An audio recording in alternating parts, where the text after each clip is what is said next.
What's going on, world?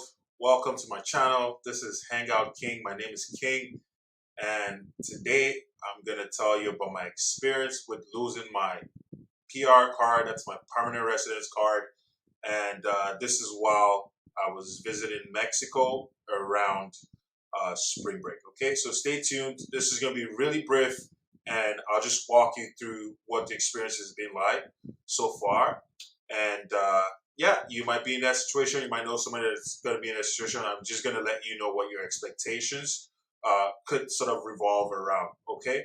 So a brief history before I start. I want to say, yes, you're going to say, oh, how do you lose your PR card? Like, well, things happen, right? And with me, I just happened to have my PR card for whatever reason in my wallet. So I lost my wallet. Literally the night before I was supposed to fly back in a taxi cab returning from a night outing. So that just set me into this whole experience, which I will share with you, right? So the thing I gotta say is, I mean, it's a no-brainer, right? If you have travel documents, keep it safely, leave it in your hotel or your place of residence.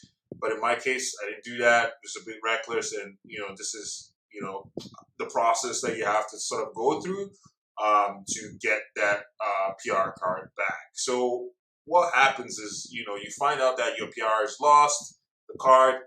The first thing you should do is you should try to make a police report. That's going to be needed, right? Because this is a ID, it's a major ID. A police report is needed by the Canadian immigration to validate that yes, indeed, you lost your ID. Same thing goes for your passport and I guess other travel documents that you may have, right? So you want to get a police report. So the night before I was supposed to return to Toronto from my Cancun trip, February 14th. That was Valentine's, this is the Monday. The night before, the Sunday, I'd gone out drinking, and when I returned, I noticed that my wallet was lost and my PR card was there. I did go to the airport the following day. It was like, I had to go see if I could still make my flight somehow, which I was told I cannot make the flight until I get a document from immigration that allows me to travel. Now, when I returned, because I'd already checked out from my all-inclusive resort, I had to go to a hotel. I returned to a hotel that evening, right? My flight was scheduled for 1 o'clock. 1 o'clock, before 1 o'clock, I found out I couldn't, make the flight. So I did do some research before I left the airport, trying to find out what I could do, who I could get in touch with. But it turns out you have to apply for a permanent residency travel document. Okay, so that's a PRTD. And what that looks like, I'll show you guys. You're gonna have to send in your passport. So hopefully you have your passport, but as a permanent resident, I still have my citizenship passport from Nigeria.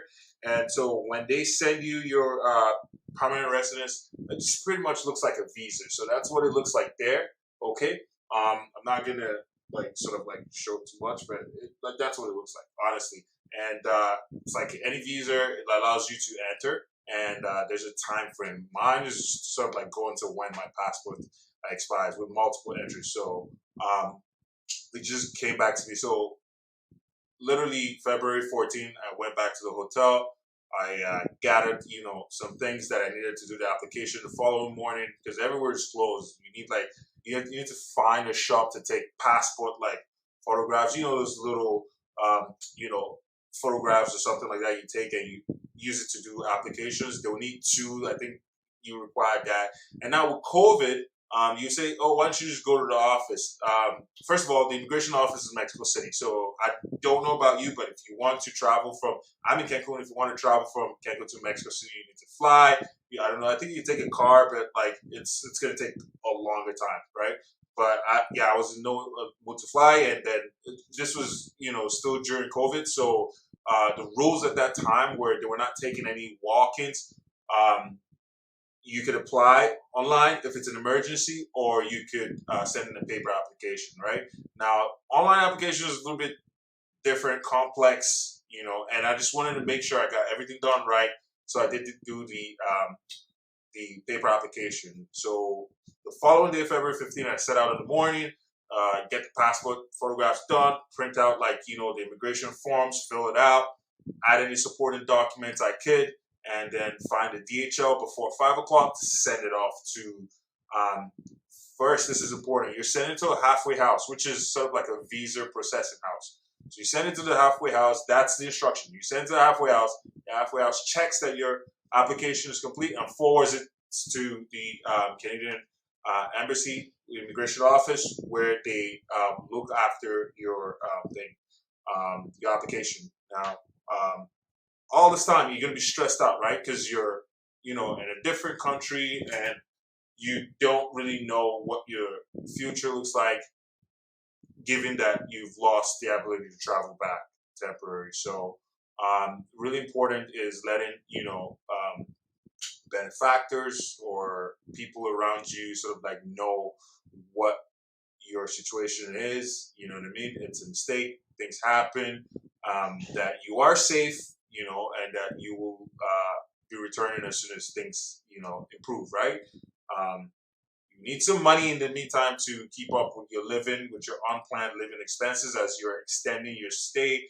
And I'll tell you that when I looked at the website, it had originally said about 3 months wait, which made me panic so bad because you're gonna ask, what about work, right? Originally taking a 1 week vacation, and now this is looking like it's indefinite. So I did let my work know after the fact that I made the application, and I was gonna, it was gonna be from a need to know basis from that point. And I had some options to use out the rest of my vacation days, but I chose to, sort of keep the vacation days and go on a leave of absence, sort of like, you know what I mean? That's fine for me. I can still do other things along down the year. So with family, I had to let them know this is a situation, and so that they cannot worry too much, and sort of like keep them up to date like every other day, so to speak. Now with the immigration, it's completely stressed out because they weren't really communicating much. So you do get like a email that they've received, like it's maybe 3 to 5 days. They received your application, and that they're working on it, right? And now you think, oh, it's gonna be 2 days. They're gonna say, okay, it's stamped, get out of here. But oh god, so a couple of days go by, I don't hear from them. More days go by, approaching 2 weeks, I still don't hear from them, and you're extending stays, right? So Airbnbs I'm booking every 5 to 7 days, so I'm extending every time, right? And so I was a little worried, but turns out, around 1 month now, maybe with COVID rules sort of relaxing. This is middle of March. I was able to get that notification that like the application is being sent back. By the way, they don't tell you they approved it or they denied it. They will tell you your application is being sent back, and that is literally your passport, because you send your passport to the visa office along with the application, where they're literally going to put that stamp for you that allows you to travel, right? I will be traveling back, but I'm still in Cancun right now making this video. I've got the passport. I just wanted to do that video, so that it's like just in time. I enjoyed all of my stay here, you know what I mean? So I hope if ever you're in some kind of like situation like that, that you still manage to enjoy your time, even though it's unplanned. I will be going back to Toronto soon in the next 2-3 days or so. But yeah, guys, after about 30 days, I think March 24th. Point being, I think the mistake was the stamp on my passport got approved March 14th, which is exactly like around 30 days after sort of the date of occurrence. It's a lot quicker, like I said, maybe rules relaxed, or it's the everyday emails I was sending. You don't get any response back from emails, and when you call, even though it's an emergency line, you'll be asked to leave a voicemail and they'll get back to you, which they never will get back to you. So it's gonna raise your stress level, but you just gotta wait it out, man. I can't really say any different. You gotta wait it out, and in about 30 days, I got my stamp, and I will be going back. So after that 30 days where it's stamped, it's still gonna take some time to come through DHL or whatever shipping services that you did choose to send it out. So it'll take some time, but eventually what will happen is you get that stamping your passport. I don't wish this for anybody. Obviously, it's a stressful experience, but this is what you can expect when you lose your permanent resident card. If you're in Canada, for example, while you're traveling, you will need to get a PRTD. That's a permanent residency travel document stamped on your passport, and that will allow you to fly back to your place of residence. And if you have any questions, leave it in the comment section below. Real quick, just wanted to tell you what to expect. Doing another video shortly. This is gonna go over like my whole experience in Cancun and Mexico, and we'll catch you next time.